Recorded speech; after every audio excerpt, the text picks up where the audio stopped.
afternoon, everyone. That was quite an elaborate introduction. Thank you so much for that. I never knew I've done so much.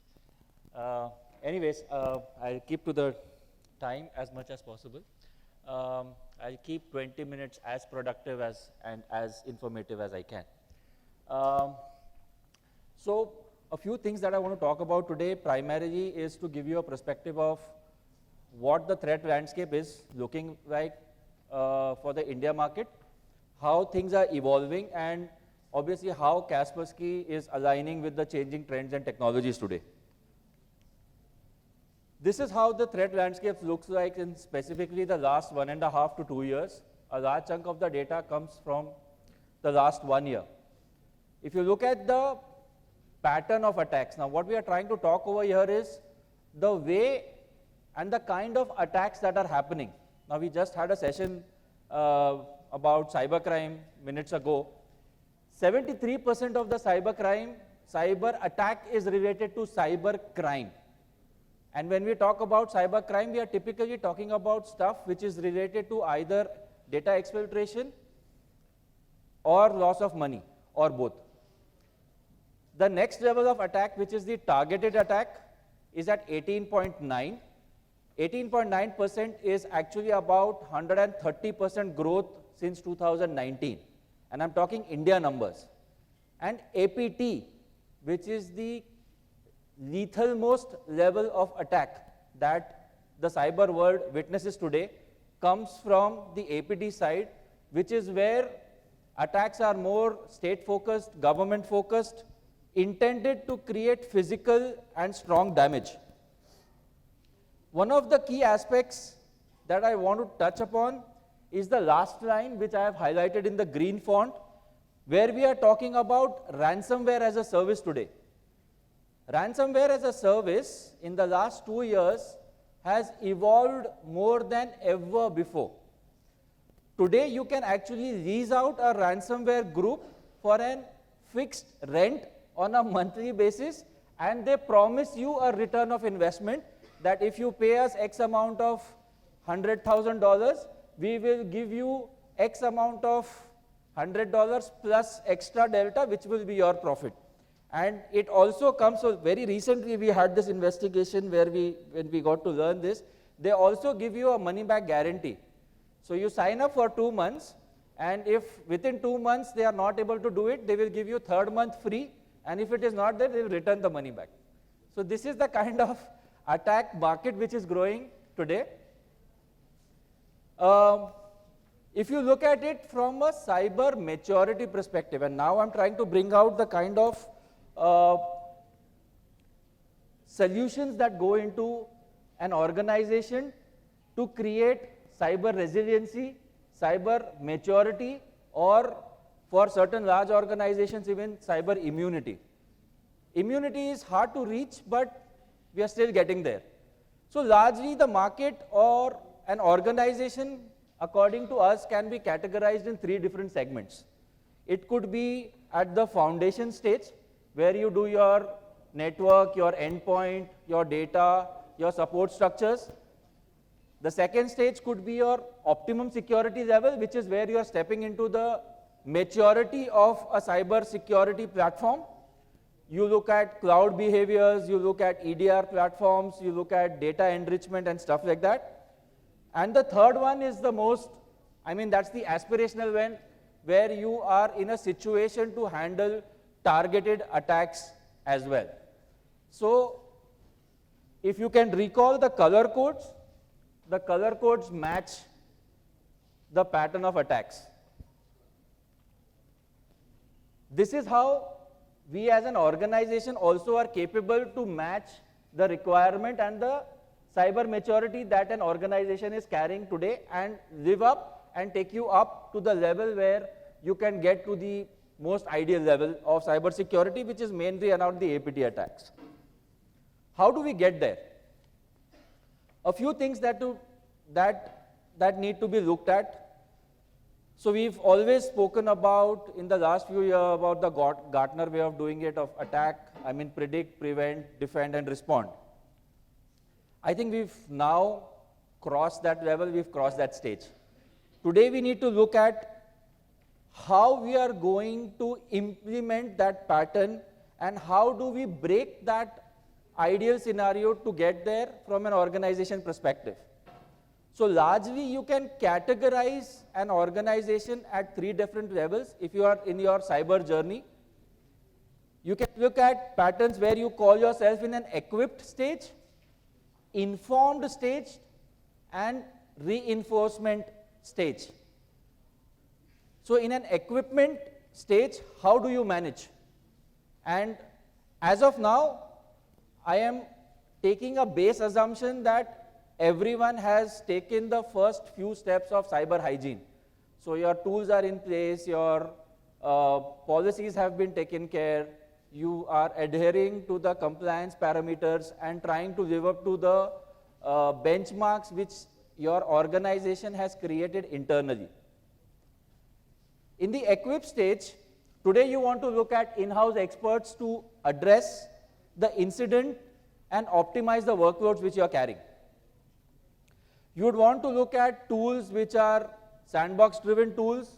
So in our case, we have something known as the Kata platform, which can help you literally decode a malware and give you the malware behavior as to what is the damage the malware can do in the scenario if it is executed in your organization. A step below that is the EDR solution, which possibly gives you the detection and response alert that this has been detected and this is the way you can respond to it. So these are fundamental tools that you can use at the equip stage. At the inform stage, what do? Informed stage is more about playing with the information that you have, playing with the information that you can access, and playing with the information that you have already gained. The sources of information today, fortunately, are more than one. One of the key platforms today is the threat intelligence platform, about which I would possibly talk towards the end of my discussion. And the other part is the cyber training platform. Fortunately, the way things have escalated in the cyber world in the last 2.5 years, there is a conscious awareness and acceptance that this aspect of cyber security also needs to be looked into. And the aspect is more about training your resources, and training could be as basic as giving them an understanding about what a cyber hygiene is and how an employee is supposed to behave when he is in front of a screen, going up to levels where you train your SOC teams, you do red teaming, detection, forensics, and the likes. And the other aspect is the threat intelligence one. Now, threat intelligence also is one of the only technologies in the cyber world today which is predictive in nature, which is what makes it more sought after. So if you look at cyber technologies, anything and everything that you do in the cyber world, in the SOC, in the endpoint, on the server, or wherever, it is a reactive technology. It is a tool that will tell you when something is triggered. Threat intelligence is the only platform and the only form of subscription or a service that can literally predict that something bad is going to happen, which is where it finds its relevance and importance. Reinforce. How do you do that? Now, this is something which goes beyond tools.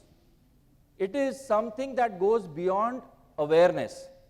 It is something that requires strong understanding of cyber technologies, cyber world, and a good practice of sustaining the tools that you have been implementing. Incident response, managed detection and response, security assessment. 3 pillars which are most sought after today.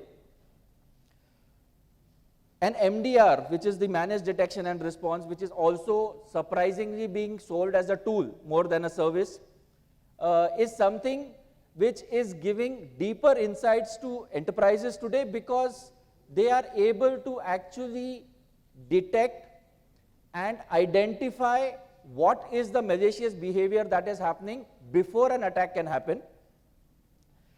An incident response comes to a rescue when an attack has already happened, or maybe a breach has been detected, or there is a major incident which is actually been detected by an MDR solution.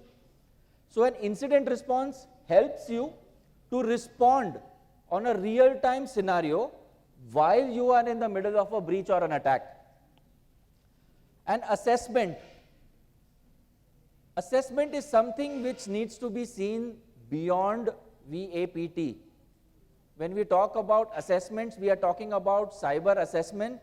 We are talking about a compromise assessment maybe, where you do exercises, practices and drills to understand the cyber maturity of an organization, the kind of loopholes that you as an organization are able to identify and take corrective action before a predictive attack can take place.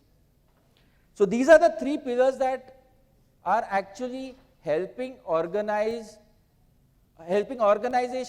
structure the way they need to take their steps towards a cyber matured scenario and move in a direction where they are ready to understand the scenarios they are faced when an attack is being taken place in their organization. So largely, this is how a structure would look like. If you put all your tools and solutions and services together, this is how a structure looks like, where you have the inform stage, the reinforcement stage being well integrated and smoothly functioning with your equipment stage. So there has to be a synergy between the three stages when you are planning your cyber journey. Otherwise, we end up in the same scenario where you as a user or you as an enterprise have put in multiple solutions and technologies, but eventually those technologies are functioning in silos. Since there is no convergence, the detection capability goes down and it impacts the response. In the world of cyber, more than detection, it is the response time that is important. So a tool can help you detect, but an ecosystem can help you respond. And if you are able to respond correctly, that is when you are able to sustain the investments that you have made towards your cyber security. Else, it always turns down that, you know, मैंने तो इतना expenses लगा दिया मगर फायदा तो कुछ हुआ नहीं क्योंकि attack तो आज भी हो रहे हैं. So the problem is not with the tool. The problem is with the response mechanism, which goes beyond the tools. So when you are working with your partners, your system integrators, your OEMs, please take an understanding about how well are those OEM equipped, how well are your system integrators and your partners equipped to help you in the response stage, which is where the key investment or the return of investment lies for you as an organization.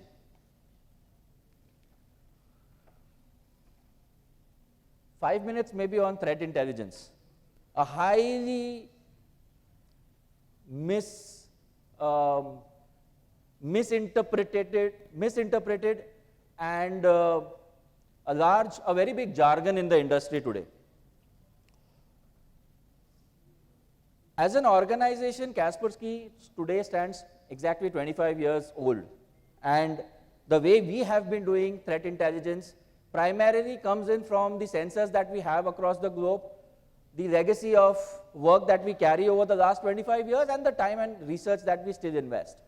In fact, I don't know, but how many customers or partners realize this, that as a cyber security company today, Kaspersky is the only brand that has not acquired a single organization in the last 25 years and still has an entire stack of offerings, because it primarily comes in from homegrown organic research and how the product and organization has grown over a period of time based on the way the entire cyber trend has changed.